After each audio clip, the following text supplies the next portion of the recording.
కవిత గారిని సస్పెండ్ చేసేటటువంటి దానికి పావులు కదుపుతున్నటువంటి దాంట్లో కూడా ఒక పెద్ద దయము క్రియాశీలక పాత్ర పోషిస్తుందని చెప్పి ఇదే మీడియా ముఖంగా నేను తెలియజేసుకుంటా ఉన్నా. ప్రజాస్వామ్యం గురించి మాట్లాడినటువంటి కేటీఆర్ గారు మీ కుటుంబ సభ్యుల్లో మరీ ముఖ్యంగా మందితో పోల్చుకుంటే కవిత గారి గురించి మాట్లాడింది. ఈరోజు మా పార్టీ అని ఎంతసేపు కవిత గారిని దూరం చేసి మాట్లాడండి. మీ లోపల ఉంటున్నటువంటి కుంపటి ఈరోజు బాటంగా బహిర్గతం అయింది కాబట్టి, స్వయాన కవిత గారే నిన్న మీడియా ముఖంగా చెప్పిరు కాబట్టి ఇంకా దాగుడు మూతలు అక్కడ ఎక్కడున్నాయి.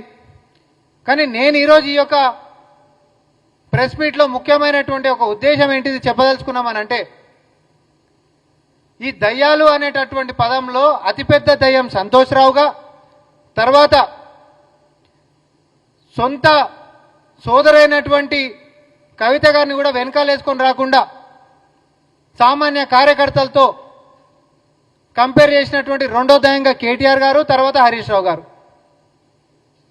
ఇది ఇట్లుంటే ఆమెకు ఆల్రెడీ అన్యాయం జరిగింది, నా మాట వినేటోళ్ళు ఎవరు లేరు, చుట్టుముట్టు దయ్యాలు చేరినాయి, అసలు సిసలైనటువంటి వాళ్ళ యొక్క భావస్వేచ్ఛ అనేది కేసీఆర్ గారి దగ్గర దాకా పోతలేదు అనడమే కాక, కవిత గారిని సస్పెండ్ చేసేటటువంటి దానికి పావులు కదుపుతున్నటువంటి దాంట్లో కూడా ఒక పెద్ద దయము క్రియాశీలక పాత్ర పోషిస్తుందని చెప్పి ఇదే మీడియా ముఖంగా నేను తెలియజేసుకుంటా ఉన్నా.